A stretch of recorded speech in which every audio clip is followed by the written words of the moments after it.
ومنہم من یقول، ان میں سے بعض وہ ہیں کہ یقول، جو کہتے ہیں ربنا، اے ہمارے رب، آتنا، دے ہمیں، فی دنیا، دنیا میں کیا چیز دے؟ حسنہ، اچھائی دے، وفی الآخرت حسنہ، اور آخرت کے اندر بھی ہمیں اچھائی دے۔ اب یہ فرمایا فی دنیا حسنہ، دنیا میں اچھائی دے، کون سی اچھائی مراد ہے؟ تو فرمایا اس سے ظاہری اور باطنی تمام خوبیاں اس کے لیے آ جاتی ہیں۔ جس طرح مفسرین نے لکھا ہے کہ بدن کی صحت ہے، کہ مجھے صحت مند بدن عطا کر دے، یہ حسنہ کے اندر داخل ہے۔ اسی طرح فرمایا کہ اہل و عیال کی صحت ہے، بیوی بچے ہی، والدین ہی، جو بھی رشتہ دار ہیں، یہ اس حسنہ کے اندر ہے۔ فرمایا رزق حلال میں وسعت، کشادگی، کشادہ رزق، حلال رزق، اے اللہ یہ عطا کر دے، برکت والا، جس میں پوری برکت ہو، ایسی دولت عطا کر دے جو دنیا کی میری تمام ضرورتوں کو کیا کر دے؟ پورا کر دے۔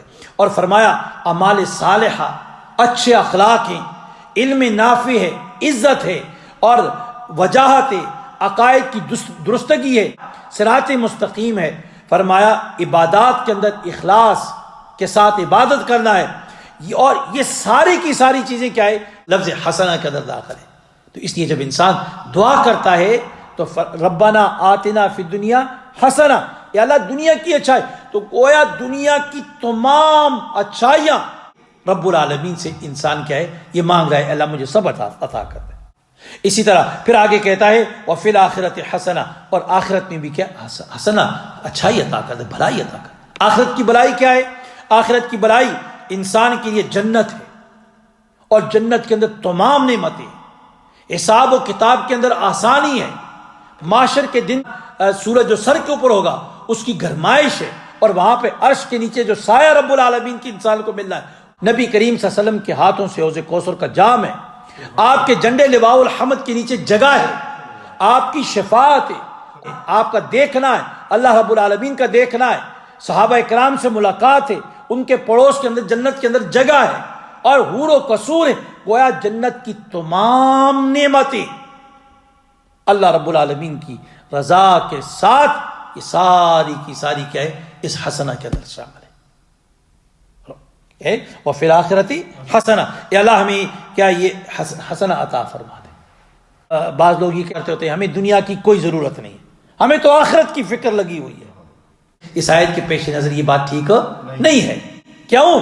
اس لیے کہ دنیا جو ہے انسان کے وجود کے بقا کے لیے، انسان کے جسم کے باقی رہنے کے لیے کیا ہے؟ یہ دنیا کی تمام چیزیں جتنی بھی ہیں اس کا یہ محتاج رہتا ہے۔ تو اس لیے جب محتاج ہے تو رب العالمین سے دعا کرے کہ اے اللہ میری اس محتاجی کو، دنیا کی جو ضروریات ہیں اس کو بھی تو اپنے فضل سے پورا کر دے، ان ضروریات کو بھی کیا ہے؟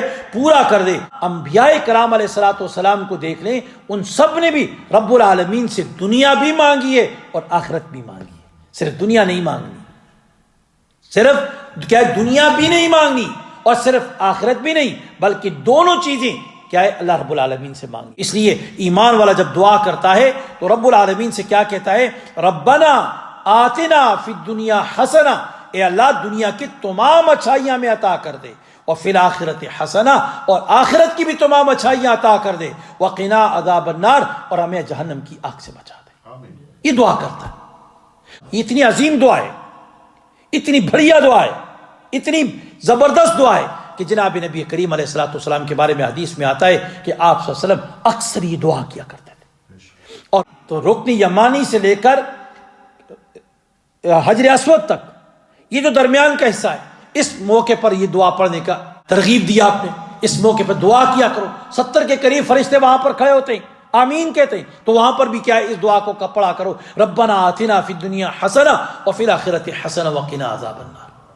اتنے تک حدیث میں آتا ہے، جس طرح حضرت انس کی روایت ہے تفسیر مظہری میں، فرمایا جناب نبی کریم علیہ الصلوۃ والسلام 100 مرتبہ بھی اگر کوئی دعا کیا کرتے تھے تو اس میں اس دعا کے شروع میں بھی ربنا آتنا فی الدنیا ہوتا تھا، اور جب دعا ختم کرتے اس میں بھی ربنا آتنا فی الدنیا یہ دعا پڑھا کرتے۔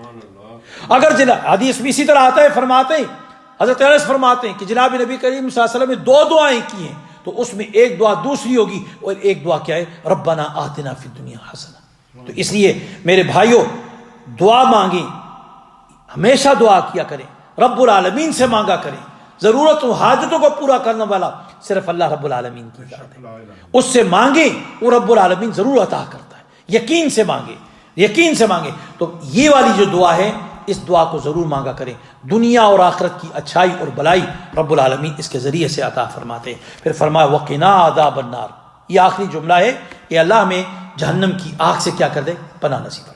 جب یہ دعا کرنے والے فرمایا اولئک لہم نصیب مما کسبوا، فرمایا انہی لوگوں کے واسطے حصہ ہے اپنی کمائی سے.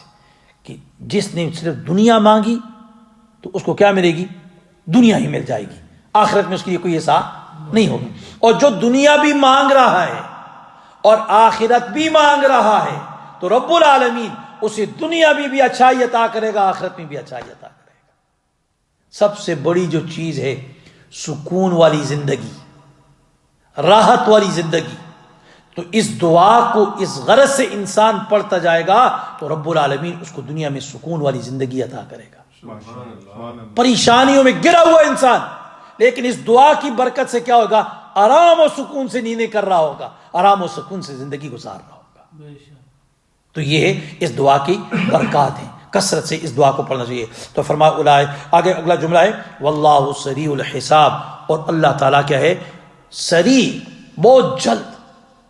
الحساب، حساب و کتاب لینے والے ہیں. جلد رب العالمین حساب لینے والے ہیں. جلد حساب یعنی فی الفور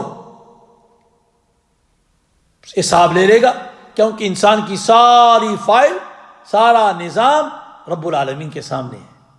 حسن بصری رحمۃ اللہ فرماتے ہیں اتنا جلدی اللہ رب العالمین حساب و کتاب لے گا جتنا انسان کی جو آنکھ جھپکتی ہے نا، بلکہ اس سے بھی زیادہ تیز رب العالمین کیا ہے؟